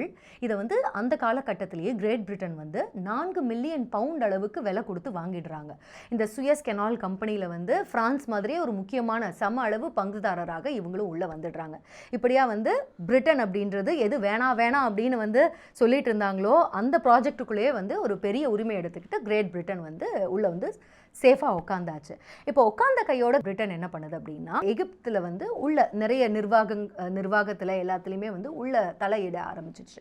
இப்போ எந்த அளவுக்குனா, இங்கே உள்ளே இருக்க மக்களுக்கு மத்தியில் வந்து ஒரு புரட்சி ஆரம்பிக்கிற அளவுக்கு. இப்போ வந்து ஏன் பிரிட்டன் மற்றும் இந்த பிரான்ஸ் வந்து அதிகமாக உள்ளே வராங்க அப்படின்றது உள்ள மக்கள்கிட்ட வந்து ஒரு கசப்புணர்வை ஏற்படுத்துது. ஸோ அதன் வெளிப்பாடாக அவுராபி புரட்சி, அவுராபி ரெவல்யூஷன் அப்படின்னு சொல்லுவாங்க. ஏன்னா அஹமத் அவுராபி அப்படின்றவர் தான் இது முன்னெடுத்து நடத்துறாரு. 1882 வருஷம் இந்த அவுராபி புரட்சி அப்படின்றது இந்த எகிப்துக்குள்ளே வந்து இந்த பிரிட்டிஷர்களுடைய கைகள் மேலோங்கி இருக்கிறது அப்படின்றது வெளிப்பாடாக இந்த புரட்சி அப்படின்றது வந்து வெடிக்குது. ஆனால் இந்த புரட்சி அப்படின்றது வந்து ஒடுக்கப்பட்டு இன்னும் என்ன பண்ணுறாங்கன்னா, பிரிட்டிஷர்ஸ் வந்து நேரடி கட்டுப்பாட்டில் எகிப்தை வந்து கொண்டு வராங்க. ஸோ அதன் பயனாக அடுத்த 60 வருஷம் எகிப்து அப்படின்றது வந்து பிரிட்டனுடைய நேரடி கட்டுப்பாட்டுக்குள்ளே வருது. ஸோ இப்படி வந்ததுக்கு பிறகு World War I, World War II ரெண்டுத்துலையுமே வந்து இந்த சுயஸ் கெனால் அப்படின்றதோடைய கட்டுப்பாடு அப்படின்றது எகிப்தோட கைக்கு வருது. ஸோ இது வந்து அவங்களுக்கு பயங்கரமான ஒரு ஸ்ட்ராட்டஜிக் அட்வான்ஸை வந்து கொடுக்குது. இவங்களுக்கு பயங்கரமான ஒரு அப்பர் ஹேண்டை வந்து கொடுக்கறதுக்கு சுயஸ் கெனால் ரொம்ப ரொம்ப முக்கியமான ஒரு காரணமாக இருக்குது. அதே மாதிரி 1922 வருஷம் வந்து பிரிட்டன் எகிப்துக்கு சுதந்திரம் கொடுத்துட்டாங்க. என்னதான் வந்து 1922 பிரிட்டன் எகிப்துக்கு சுதந்திரத்தை கொடுத்துட்டாலும் 1956 வருஷம் வரைக்கும் இந்த சுயஸ் கெனால் பகுதிகளில் எங்களுடைய துருப்புகளை வந்து நாங்கள் நிலைநிறுத்தி வச்சிருப்போம் அப்படின்னு அப்போதைய மன்னர் ஃபரூக், எகிப்து மன்னர் ஃபரூக் கிட்ட வந்து இவங்க ஒரு ஒப்பந்தத்தை வந்து போட்டுட்டாங்க. இப்போ வருஷம் வந்து 1950கள் மக்கள் வந்து கடும் அதிருப்தியில் இருக்காங்க. ஏன்னா 2ஆம் உலக போர் அப்போதான் முடிஞ்சிருக்கு. முடிஞ்ச சூட்டோட சூடா அரபு நாடுகளுக்கு மத்தியில் வந்து புதுசாக ஒரு நாடு இஸ்ரேல் அப்படின்ற ஒரு நாடு வந்து தோற்றுவிக்கப்பட்டிருக்கு. இதுக்கு முக்கியமான காரணமாக வந்து பிரிட்டன் இருந்திருக்கு. ஸோ இந்த பிரிட்டனை வந்து நம்ம மன்னரால் கட்டுப்படுத்த முடியல. போதாத குறைக்கு இந்த இஸ்ரேல் அப்படின்றது சும்மா இல்லாமல் நம்மக்கிட்ட அடிக்கடி சண்டைக்கு வந்துட்டு இருக்காங்க. அதையும் மன்னரால் வந்து கட்டுப்படுத்த முடியல.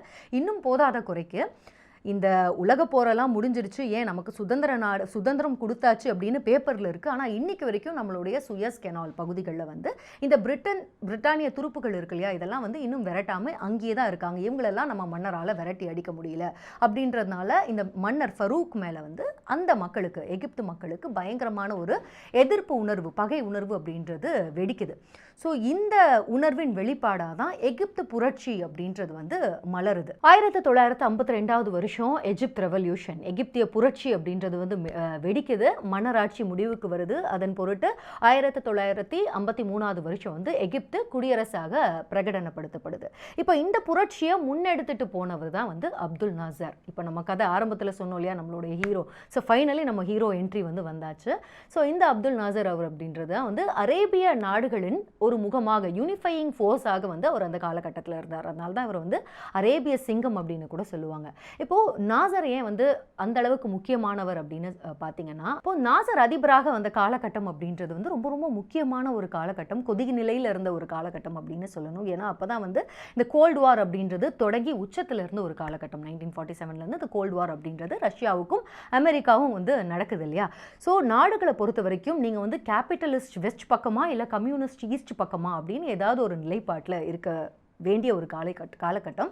ஸோ இந்த காலகட்டத்தில் எகிப்தின் முகமாக மட்டும் இல்லாமல் அரேபிய நாடுகளின் முகமாக நாசர் வர்றதுனால இவருடைய ஆதரவு அப்படின்றது யாருக்கு இருக்குது, அமெரிக்காவுக்கு இருக்கா இல்லை ரஷ்யாவுக்கு இருக்கா அப்படின்ற எதிர்பார்ப்பு மற்ற நாடுகளுக்கு மத்தியில் இருக்குது. அமெரிக்காவும் ரஷ்யாவும் வந்து நாசரை கூர்ந்து கவனிச்சிட்டு இருந்த ஒரு காலகட்டம். ஸோ அவருடைய ஒவ்வொரு முன்னெடுப்பையுமே வந்து அமெரிக்காவும் ரஷ்யாவும் வந்து கூர்ந்து கவனிச்சிட்டு இருக்க ஒரு காலகட்டம். இதில் தான் வந்து அவர் புரட்சியின் மூலமாக ஒரு பவரில் வந்து உட்கார்றாரு.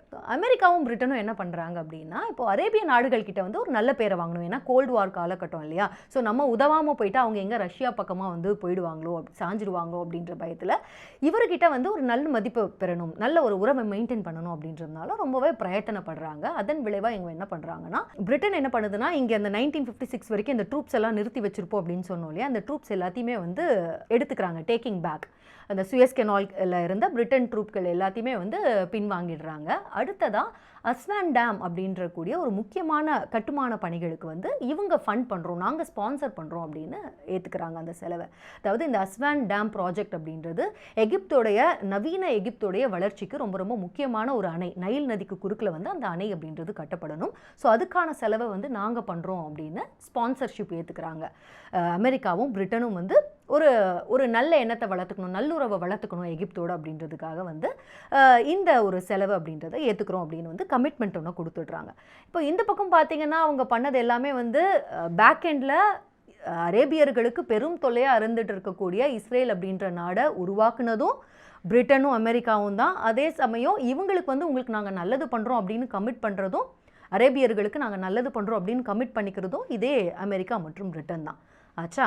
இன்னொரு பக்கம் பார்த்தீங்கன்னா வருஷம் 1955 இப்போ இஸ்ரேல் அப்படின்ற நாடு வந்து உருவாயிடுச்சு இல்லையா. உருவான காலகட்டத்திலேருந்தே இந்த அரேபிய நாடுகளோட தொடர்ந்து வந்து சண்டைகளும் இடத்த வந்து முற்றுகையிடுறதும் போரிடுறதும் ஆரம்பத்திலேருந்தே இருந்துகிட்டே வந்தது. ஸோ அதன் ஒரு நீட்சியாக 1955 வருஷம் இஸ்ரேல் என்ன பண்ணுதுன்னா, எகிப்து அந்த காலகட்டத்தில் காசா பகுதியை எகிப்து வசம் இருக்குது, ஸோ கைப்பற்றி இருக்குது. ஸோ இதில் வந்து முற்றுகையிடுது இஸ்ரேல், வந்து சும்மா இல்லாமல் முற்றுகையிடுறாங்க, தாக்குதலை வந்து அவங்க நடத்துகிறாங்க. இப்போ நாசரை பொறுத்த வரைக்கும் பயங்கரமான கோபம் அவருக்கு. ஏன்னா இந்த இஸ்ரேலுக்கு வந்து ஒரு முடிவு வர மாட்டுது. இத்தனை அரேபிய நாடுகள் இருந்தும் நமக்கு மத்தியில் வந்து இந்த இஸ்ரேல் அப்படின்றது இருந்துக்கிட்டு உள்ள வருதும், ஜார்டனாக இருக்கட்டும், இந்த வெஸ்ட் பேங்க் மேற்கு கரை, அதுக்கப்புறம் காசா, சினாய் பகுதிகள், இது எல்லாத்துலேயுமே தொடர்ந்து இந்த இஸ்ரேல் அப்படின்றது இந்த அப்பப்போ இந்த மாதிரி பிரச்சனை வந்து கொடுத்துட்டே இருக்கு. ஸோ எப்படியாவது இதை வந்து ஒரு முடிவுக்கு கொண்டு வரணும், இவங்களுக்கு தக்க பதிலடி கொடுக்கணும் அப்படின்னு நாசர் வந்து முடிவு பண்ணுறாரு. இதன் காரணமாக என்ன முடிவு பண்ணுறாருன்னா, எகிப்தோடைய ஆயுத பலம் அப்படின்றத நம்ம அதிகப்படுத்தணும் அப்படின்னு முடிவு பண்ணுறாரு. இப்போ ஆயுத பலம் அதிகப்படுத்தணும்னா ஆயுதங்கள் வந்து வாங்கணும் இல்லையா. ஸோ முதல்ல அவர் போய் தட்டின கதவுகள் அப்படின்னு பார்த்தீங்கன்னா அமெரிக்காவோட கதவுகள் தான். ஆனால் அமெரிக்காவை பொறுத்த வரைக்கும் இவருக்கு வந்து ஆயுதங்கள் கொடுக்கறதுல ஏகப்பட்ட கட்டுப்பாடுகள் சொல்கிறாங்க. அதாவது கொடுக்கல அப்படின்னு டைரெக்டாக சொல்ல முடியாது. ஏன்னா இவங்க வந்து ஒருவேளை அந்த பக்கம் சாஞ்சிட்டாங்களா என்ன பண்ணுறது அப்படின்றதுனால இவங்க என்ன சொல்கிறாங்கன்னா, நாங்கள் உங்களுக்கு ஆயுதங்கள் வந்து நாங்கள் வியாபாரம் பண்ணுறோம், எங்களுக்கு பிரச்சனை கிடையாது, ஆனால் வந்து இதை டிஸ்ட்ரக்டிவ் பர்பஸ்க்கு வந்து நீங்கள் உபயோகப்படுத்த மாட்டோம் அப்படின்னு எங்களுக்கு வந்து உறுதி அளிக்கணும் அப்படின்னு. அப்போ ஆயுதங்கள் அப்படின்றத வச்சு வேறு என்ன பண்ணுவாங்க, பூஜையாக பண்ணுவாங்க ஒன்று. ரெண்டாவது அவங்க என்ன சொல்கிறாங்க அப்படின்னா, எங்களுடைய மேற்பார்வை, அமெரிக்காவுடைய ட்ரைனிங் மற்றும் மேற்பார்வையில் தான் நாங்கள் விற்கிற வியாபாரம் பண்ணுற ஆயுதங்கள்லாம் வந்து நீங்கள் உபயோகப்படுத்தணும் அப்படின்னு சொல்கிறாங்க. இதுக்கு வந்து முக்கியமான காரணம் வந்து அமெரிக்கா இருந்தது. காரணம் என்ன அப்படின்னா, ப்ரொடெக்ஷன் ஆஃப் இஸ்ரேல். ஏன்னா இஸ்ரேல் வந்து அவங்களுடைய நட்பு நாடு, அவங்க தான் புதுசாக வந்து அங்கே இஸ்ரேல் அப்படின்ற ஒரு நாடு உருவாகிறதுக்கு ஹெல்ப் பண்ணியிருக்காங்க இல்லையா. ஸோ பிரிட்டனும் அமெரிக்காவும். ஸோ இஸ்ரேலுக்கு எகிப்துனால இந்த ஆயுத சப்ளைனால, இவங்க பண்ணுற ஆயுத சப்ளைனால இஸ்ரேலுக்கு எந்த பிரச்சனையும் வந்துடக்கூடாது அப்படின்றது தான், அதனால தான் இந்த மாதிரி கடுமையான கட்டுப்பாடுகள்லாம் வந்து அமெரிக்கா சொல்லுது. இப்போது நாசர் வந்து பொறுமையாக இதெல்லாம் கேட்டுகிட்டே இருந்தார். கேட்ட உடனே எங்களுக்கு வந்து உங்கள் ஆயுதமும் வேணாம், உங்களுடைய கட்டுப்பாடுகளும் வேணாம் அப்படின்னு ஒரு கும்பிடு போட்டுட்டு நாசர் என்ன பண்ணுறாருன்னா, அப்படியே அவர் வந்து சோவியத் பக்கமாக வந்து திரும்புகிறாரு. இப்போ ரஷ்யா கிட்ட வந்து இந்த ஆயுத பேரம் அப்படின்றத வந்து பேசுகிறாரு, ஆயுதம் வந்து வாங்குறாரு ரஷ்யா கிட்ட. ஸோ செக்கோஸ்லேவியா வந்து மிடில் மேனாக இருந்து அதன் மூலமாக ரஷ்யா கிட்ட இருந்து இவர் வந்து ஆயுதங்கள் அப்படின்றத வந்து வாங்குறாரு. இப்போ எகிப்து கிட்ட வந்து ஆயுதங்கள் இருக்குது. போதாத குறைக்கு நாசர் அதே காலகட்டத்தில் என்ன பண்ணுறாருன்னா கம்யூனிஸ்ட் சீனா கிட்டையும் வந்து ஒரு நல்லுறவு அப்படின்றத வந்து மெயின்டைன் பண்ணுறாரு. இப்போ இது எல்லாத்தையுமே பார்த்துட்டு இருக்க அமெரிக்கா மற்றும் பிரிட்டனுக்கு பயங்கரமான புகைச்சல். எது நடக்கக்கூடாது அப்படின்னு நினச்சோமோ அது நடக்குது. இப்போது அரேபிய தேசங்கள், அதாவது எகிப்துடைய நாசர் எந்த பக்கம் சாயிறாரோ அதுதான் வந்து அரேபிய தேசங்களுடைய பக்கமாகவும் இருக்கும் இல்லையா? ஸோ எகிப்துடைய நாசர் வந்து இந்த பக்கமாக சாயிறாரு, யுஎஸ்எஸ்ஆர் பக்கமாக சாயிறாரு அப்படின்ன உடனே இவங்களுக்கு வந்து பயங்கரமான ஒரு புகைச்சல் வந்துடுச்சு. அந்த புகைச்சலின் காரணமாக இவங்க வந்து ஒரு கோவத்தில் ஒரு அறிவிப்பை வெளியிடுறாங்க. அது என்ன அப்படின்னா, இந்த அஸ்வான் டேம் திட்டம் அப்படின்னு சொன்னேன் இல்லையா, அதாவது நைல் நதிக்கு குறுக்க வந்து அணை கட்டுறதுக்கு அமெரிக்காவும் பிரிட்டனும் காசு கொடுக்குறோம் நாங்கள் அப்படின்னு சொன்னோம் இல்லையா, அந்த ஃபண்டிங்கை வந்து நாங்கள் நிறுத்துகிறோம், அந்த ப்ராஜெக்ட்லேருந்து நாங்கள் பின் வாங்குகிறோம், எங்களுக்கும் அதுக்கும் இதுக்கு மேலே சம்மந்தம் கிடையாது அப்படின்னு கோவத்தில் அவங்க ஒரு அறிக்கையை விடுறாங்க. இப்போது இதுக்கு பதிலடியாக நாசர் வந்து என்ன பண்ணுறாருன்னா, இவர் வந்து ஒரு எழுச்சி உரை ஒன்று கொடுக்குறாரு. முக்கியமான அறிக்கையை வந்து இவர் சொல்கிறாரு. இதுதான் வந்து ஹிஸ்டாரிக்கான ஒரு அறிக்கை. 26 ஜூலை 1956 வருஷம் அப்துல் நாசர் வந்து அலெக்சாண்ட்ரியா அப்படின்ற இடத்துல எகிப்து மக்களுக்கு முன்னாடி வந்து ஒரு வீர எழுச்சி உரை வந்து ஒன்று சொல்கிறாரு. இன்றைக்கு வரைக்குமே எகிப்து மக்களால் வந்து நினைவு கூறப்படுற ரொம்ப ரொம்ப ஃபேமஸான ஒரு உரை அது. அதாவது அதில் அவர் என்ன சொல்கிறாருன்னா, நீங்கள் என்ன எங்களுக்கு டேம் கட்டுறதுக்கு காசு கொடுக்கறது, எங்களுக்கான அணை அப்படின்றத நாங்களே கட்டிப்போம். ஏன்னா இன்றிலிருந்து சுயஸ் கால்வாய் அப்படின்றது தேசியமயமாக்கப்படுகிறது அப்படின்னு சொல்கிறாரு. இது கேட்ட உடனே மக்களுக்கு வந்து பயங்கரமான சந்தோஷம், இன்னொரு பக்கம் வந்து எல்லாருக்குமே பயங்கரமான ஷாக். எப்படி இதை சொல்கிறாரு அப்படின்னு. அதை தொடர்ந்து அவர் வந்து ஒரு வீர உரை ஒன்று சொன்னார். அதாவது இந்த சுயஸ் கால்வாய் அப்படின்றது இல்லையா, இது கட்டுறதுல என் நாட்டு மக்களுடைய ரத்தமும் சதையும் வியர்வையும் கலந்துருக்கு. அப்போது இந்த கால்வாயை கட்டுறதுல உழைப்பு வந்து எகிப்து மக்களுடையது அப்படின்னும் போது இந்த கால்வாயும் எகிப்துக்கு சொந்தமானது தான். அதனால் நீங்கள் என்ன எங்களுக்கு வந்து அணை கட்டுறதுக்கு காசு ஸ்பான்சர் பண்ணுறது, இந்த அணையை கட்டுறதுக்கான காசு அப்படின்றத தேசியமயமாக்கப்பட்ட எகிப்து இந்த கால்வாயிலிருந்து அந்த லாபத்தை எடுத்து எங்களுக்கான அணையை வந்து நாங்களே கட்டிப்போம் அப்படின்னு வந்து ஒரு புதிய பிளான் ஒன்று வந்து சொல்கிறாரு. இந்த அறிக்கையில் வீராவேசமாக பேசுகிறாரு. இப்போது ஒரு பக்கம் வந்து எகிப்து மக்களுக்கெல்லாம் பயங்கரமான சந்தோஷம். ஏன்னா இந்த புரட்சியாளர் அப்படின்னு பேச்சோடு இல்லாமல் இவ்வளோ புரட்சிகரமான ஒரு திட்டத்தை வந்து இவ்வளோ தைரியமாக ஓப்பனாக வந்து பேசுகிறாரு அப்படின்றது. ஒரு புதிய ஒரு விடியல் அப்படின்றத நோக்கி போகிறோம் அப்படின்ற மாதிரியான ஒரு சந்தோஷம். அப்படியே இந்த பக்கம் பார்த்தீங்கன்னா பிரிட்டனுக்கு வந்து பேரதிர்ச்சி. ஏன்னா அந்த காலகட்டத்தில் ஏன்னா பிரிட்டனும் வந்து இதுக்கு பங்குதாரர் இல்லையா, ஃப்ரான்ஸும் பிரிட்டனும் தான் அந்த சுயஸ் கெனால் கம்பெனி அதுதான் வந்து இப்போது அந்த சுயஸ் கெனாலில் நிர்வாகம் பண்ணிகிட்டு இருக்கு. போதாத குறைக்கு அந்த காலகட்டத்தில் பிரிட்டனுக்கு வந்து வருஷத்துக்கு 15,000 கப்பல்கள் அப்படின்றது சுயஸ் கெனாலை வந்து பயன்படுத்திகிட்டு இருக்காங்க. ஸோ பெரும்பாலான மிடில் ஈஸ்ட் எண்ணெய் வளங்கள் அப்படின்றது பெரிய பெரிய கப்பல்கள் மூலமாக வந்து சுயஸ் கெனால் வழியாக தான் பாஸ் ஆகி போயிட்டு இருக்கு. ஸோ இந்த மாதிரியான நேரத்தில் இது தேசியமயமாக்குறோம், எகிப்துக்கு சொந்தம் இந்த கால்வாய் அப்படின்னு சொல்கிறதன் மூலமாக பெரிய ஒரு அடியை வந்து பிரிட்டன் பார்க்க போகுது. அதனால வந்து இந்த நாசருடைய இந்த அறிக்கை அப்படின்றது பிரிட்டனுக்கு மிகப்பெரிய ஒரு ஷாக்கு. எதிர்பார்க்காத இவங்க என்ன ஒன்று சொல்ல போய் ஏதோ ஒரு விஷயத்தில் வந்து நடந்துடுச்சு அப்படின்னு ஒரு பெரிய ஒரு ஷாக்கை வந்து பிரிட்டன் சந்திக்குது. ஸோ அந்த காலகட்டத்தில் வந்து எகிப்து அதிபராக அப்துல் நாசர் அவர்கள் சொன்ன இந்த அறிவிப்பு அப்படின்றது வந்து கொஞ்சம் கூட வந்து யாருமே யோசிச்சு பார்க்காத ஒரு விஷயம் அப்படின்னு தான் சொல்லணும். ஏன்னா வந்து சுயஸ் கெனாலை தேசியமயமாக்குறது அப்படின்னா அது வந்து எவ்வளோ பெரிய அறிவிப்பு, இதை தொடர்ந்து எவ்வளோ பெரிய பகையை சம்பாதிக்க நேரிடும் அப்படின்னு வந்து அப்துல் நாசர் கண்டிப்பாக யோசிச்சிருப்பாரு. இதெல்லாம் யோசிச்சதுக்கு பிறகுதான் இவ்வளோ தைரியமான வந்து ஒரு அறிக்கையை வந்து வெளியிடுறாரு. ஸோ அதனால தான் இவரை வந்து சம்பவக்காரன் அப்படின்னு சொன்னேன். அவர் சொன்ன மாதிரி அடுத்தடுத்து போருமே வந்தது. ஸோ அதெல்லாம் அவர் எப்படி வந்து சமாளித்தார் அப்படின்றதெல்லாம் அடுத்தடுத்து பார்க்க போகிறோம். அதனால தான் இந்த வீடியோ ஆரம்பிக்கும் போது அப்துல் நாசரை வந்து ஒரு பெரிய சம்பவக்காரன், அவர் பெற்ற சம்பவம் அப்படின்னு சொன்னேன். சரி, அடுத்ததாக வந்து அடுத்த சாப்டருக்கு வரலாம். இது என்ன அப்படின்னா, இந்த கட்டத்தில் தான் முக்கியமான ஒரு டிரான்சிஷனை நம்ம பார்க்க போகிறோம், பவர் டிரான்சிஷன். அதாவது ஒரு காலகட்டத்தில் உலகத்தோட சூப்பர் பவர்ஸாக பிரிட்டனும் ஃப்ரான்ஸும் இருந்து எப்படி அவங்க வந்து ரிட்டையர்மெண்ட் ஸ்டேஜுக்கு போனாங்க, அதுக்கப்புறமா வந்து எப்படி அமெரிக்காவும் ரஷ்யாவும் வந்து ஒரு சூப்பர் பவர் அப்படின்ற ஒரு இடத்துக்கு போனாங்க அப்படின்னு இருக்கு இல்லையா. ஸோ அதை விவரிக்கக்கூடிய ஒரு கதை தான் இது. ஸோ அதுக்கு இந்த சுயஸ் கெனால் கிரைசிஸ் அப்படின்றது ரொம்ப பெரிய ஒரு முக்கியமான ஒரு சம்பவமாக இருந்தது. ஸோ அந்த ஹிஸ்ட்ரிக்குள்ளே போகலாம். இப்போது நாசர் வந்து தேசியமயமாக்கப்படும் சுயஸ் கால்வாய் அப்படின்னு சொன்ன கையோட சும்மா இல்லாமல் இந்த கெனாலை வந்து பிளாக் பண்ணிட்டாரு. இப்போ பிளாக் பண்ண உடனே பிரிட்டனுக்கும் ஃப்ரான்ஸும் என்ன பண்ணுறாங்கன்னா உட்காந்து பயங்கரமாக தீவிரமாக யோசிக்கிறாங்க. இப்போ நாசர் என்னும் சர்வாதிகாரி வந்து உடனே விரட்டப்பட வேண்டும், உடனே வந்து இவர் அதிகாரத்திலிருந்து கீழே இறக்கணும். ஏன்னா இவர் என்ன பண்ணுறாருன்னா, நாசரை பொறுத்த வரைக்கும் அவரே என்ன சொல்கிறாருன்னா, அரேபிய நாடுகளெல்லாம் வந்து யூனிஃபை பண்ணுறேன், ஒன்று ஒருங்கிணைக்கிறேன் அப்படின்னு சொல்கிறாரு. ஆனால் பிரிட்டனும் ஃப்ரான்ஸும் என்ன சொல்கிறாங்கன்னா, அரேபிய நாடுகள் எல்லாத்தையுமே வந்து நமக்கு எதிராக வந்து கொம்பு சீவி விடுறாரு இந்த நாசர் அப்படின்றவர், நமக்கு எதிராக திருப்பி விடுறாரு அப்படின்னு இவங்க இதை பார்க்குறாங்க. அப்போது நமக்கு திரும்பவும் நம்ம வந்து ஒரு செக்யூரான ஒரு இடத்துக்கு வரணும்னா இந்த நாசர் அப்படின்றவர் இந்த சீன்லேயே இருக்கக்கூடாது. ஸோ என்ன பண்ணலாம் அப்படின்னு நினச்சிட்டு இருக்கும்போது என்ன பண்ணுறாங்கன்னா, இப்போது இந்த தேசியமயமாக்கப்படும் அப்படின்னு அறிவிப்பு வெளியான அதே வருஷத்துலேயே வந்து ஒரு ஜூலையில் சொல்கிறாருன்ன உடனே ஆகஸ்ட் மாதத்தில் லண்டனில் ஒரு கான்ஃபரன்ஸ் ஒன்று நடக்குது. அதாவது சுயஸ் கான்ஃபரன்ஸ் அப்படின்ற பேரில் 22 நாடுகளை வந்து கூப்பிட்டு இந்த மாதிரி வந்து இந்த சுயஸ் கால்வாய் அப்படின்றத வந்து அப்படியெல்லாம் ஈஸியாக எகிப்துக்கு வந்து விட்டு கொடுத்துட முடியாது, இதை வந்து எல்லா நாடுகளுக்கும் இன்டர்நேஷ்னல் ப்ராப்பர்ட்டியாக இதை வந்து அனௌன்ஸ் பண்ணணும் அப்படின்னு வந்து இவர் நெருக்கடி கொடுக்கணும், எகிப்தை வந்து நம்மெல்லாம் பேசி தான் வந்து தீர்மானம் நிறைவேற்றணும் அப்படின்னு சொல்கிறாங்க. இப்போ வந்து இதில் எகிப்தையும் கூப்பிட்டுருக்காங்க, எகிப்துக்கு அழைப்பு விடுக்கப்பட்டிருந்தும் நாசர் இதை மதிக்கவே இல்லை. அதே மாதிரி இந்த இன்டர்நேஷ்னல் இதுக்கு கொடுக்கறது ப்ராப்பர்ட்டியாக கொடுக்கறதெல்லாம் வந்து ஒத்துக்க முடியாது அப்படின்னு அவர் பதிலே கொடுக்கல. ஸோ இந்த கான்ஃபரன்ஸை பொறுத்த வரைக்கும் நாசர் வந்து மதிக்கவே இல்லை, எகிப்தோடதாக தான் இருக்கும் அப்படின்ற நிலைப்பாடில் அவர் வந்து ரொம்ப தெளிவாகவே இருக்கார். இப்போது பிரிட்டனும் ஃப்ரான்ஸும் என்ன பண்ணுறாங்கன்னா, அவங்களுடைய இந்த ஒரு வேலைகளை ஆரம்பிக்கிறாங்க. சரி, ஓகே, நம்ம வந்து வேறு ஏதாவது பண்ணி தான் இவங்களுக்கு நெருக்கடி கொடுக்கணும், அதிபருக்கு எகிப்துக்கு வந்து நெருக்கடி கொடுக்கணும் அப்படின்னு என்ன பண்ணுறாங்கன்னா, இஸ்ரேலோட வந்து ஒரு அண்டர்ஸ்டாண்டிங்கில் வராங்க. இப்போ இஸ்ரேலை பொறுத்த வரைக்கும் இஸ்ரேல் அப்படின்றது ஃபார்மான காலகட்டத்திலையுமே வந்து அங்கே வெஸ்ட் பேங்க், அதுக்கப்புறம் காசா இந்த மாதிரியான பகுதிகளெல்லாம் வந்து முன்னுக்கு பின் போகிறதும் திடீர்னு போய் முற்றுகையிடுறதும், பாலஸ்தீனத்தோட மட்டும் இல்லாமல் எகிப்தோட, சிரியாவோட, ஜார்டனோட அடிக்கடி சண்டை போடுறதும் வந்து ஒரு வாடிக்கையாக இருந்த ஒரு காலகட்டம் அது. ஸோ இதே வருஷத்தில் என்ன பண்ணுறாங்க அப்படின்னா, அக்டோபர் மாதத்தில் சினாய் அப்படின்ற ஒரு பகுதி அப்படின்னு சொன்னேன் இல்லையா, சினாய் அப்படின்றது ஒரு பாலைவன பகுதி.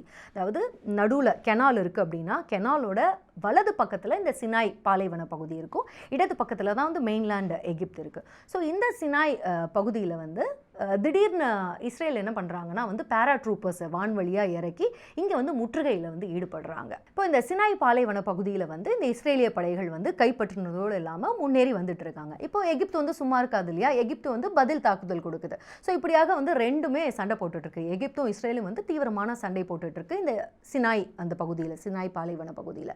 இப்போ வந்து இந்த சீனுக்குள்ளே வராங்க பொறுமையாக யார், அந்த பிரிட்டனும் ஃப்ரான்ஸும் வந்து சூப்பீரியர் பவர்ஸ் இல்லையா அந்த காலகட்டத்தோட.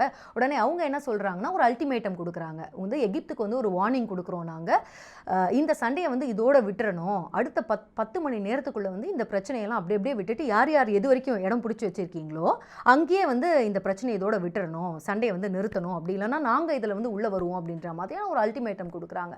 இதை வந்து எகிப்து வந்து கண்டுக்கவே இல்லை. எகிப்தால் வந்து ஏன்னா இவங்களுடைய முக்கியமான பகுதி அப்படின்றதுனால இதை கைவிடவும் இல்லை, சுயஸ்க்கு அப்பால் போகணும் அப்படின்னு சொல்லியிருந்தாங்க. படைகள் வந்து சுயஸ் கால்வாய்க்கு அப்பால் போகணும் எகிப்து படைகள் அப்படின்னு சொன்னாங்க. அப்படியெல்லாம் போக முடியாது, நாங்கள் இருந்த இடத்துல தான் இருப்போம் அப்படின்னு எகிப்து ஆஸ் யூஷுவல் மதிக்காமல் சண்டையில் இருக்காங்க. இப்போது பிரிட்டனும் ஃப்ரான்ஸும் வேறு வழி இல்லாமல் இந்த பிரச்சனைக்குள்ளே வந்து தலையிட்ட மாதிரி வந்து இது ஜோடிக்கப்படுது. இது எப்படின்னா, அதே மாதத்தில் அதாவது அக்டோபர் மாதம் 31ஆம் தேதி பிரிட்டனும் ஃப்ரான்ஸும் என்ன பண்ணுறாங்கன்னா, சைப்ரஸ் மற்றும் மால்டா அங்கேருந்து அவங்க பேஸில் வச்சுக்கிட்டு அங்கேருந்து எகிப்தோட தலைநகர் கைரோ மேலே வந்து தாக்குதல்களை கடல் வழியாகவும் வான் வழியாகவும் தாக்குதல்கள் அப்படின்றத வந்து தொடங்க ஆரம்பிக்கிறாங்க.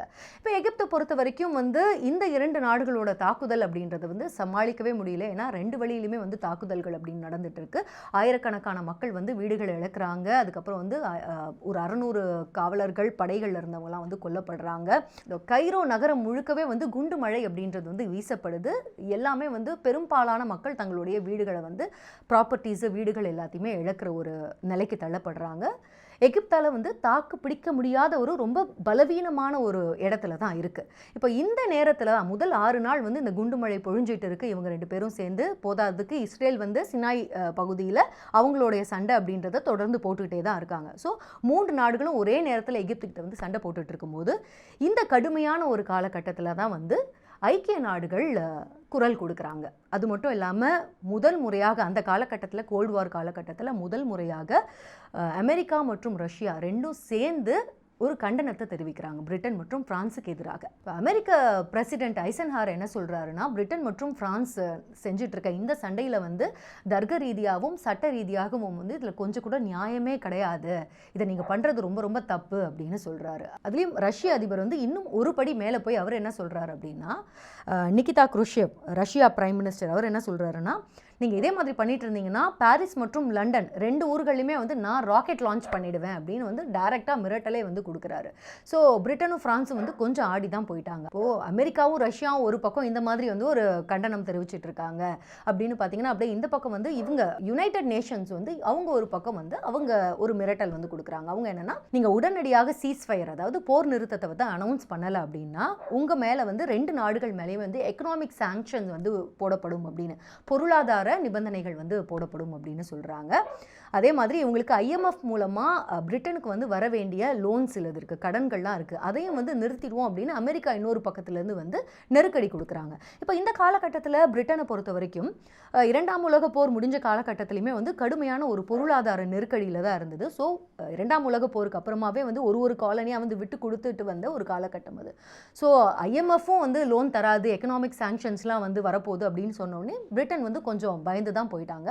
வேறு வழி இல்லாமல் பிரிட்டன் வந்து சீஸ்ஃபயருக்கு ஒத்துக்கிட்டாங்க. நவம்பர் 6 சீஸ்ஃபயர் அதாவது போர் நிறுத்தம் அப்படின்றதுக்கு வந்து 2 நாடுகளுமே வந்து ஒத்துக்கிறாங்க. அதாவது பிரிட்டன் ஒத்துக்கிறாங்க, அதை தொடர்ந்து ஃப்ரான்ஸும் வேறு வழி இல்லாமல் அவங்களும் ஒத்துக்கிட்டு இந்த போர் நிறுத்தம் அப்படின்றத ஏற்றுக்கிட்டு அவங்களுடைய துருப்புகள் 2 நாட்டு துருப்புகளுமே வந்து எகிப்தை விட்டு வெளியில் போகிறாங்க. யூஎன்னோடைய பீஸ் கீப்பிங் ஃபோர்ஸஸ் வந்து உள்ளே வராங்க. ஸோ இப்படியாக இதற்கு மேலும் இந்த உலகத்தோட பெரும் சக்திகள் நம்ம கிடையாது அப்படின்னு பிரிட்டனும் ஃப்ரான்ஸும் உணர்ந்த ஒரு சம்பவம் அது.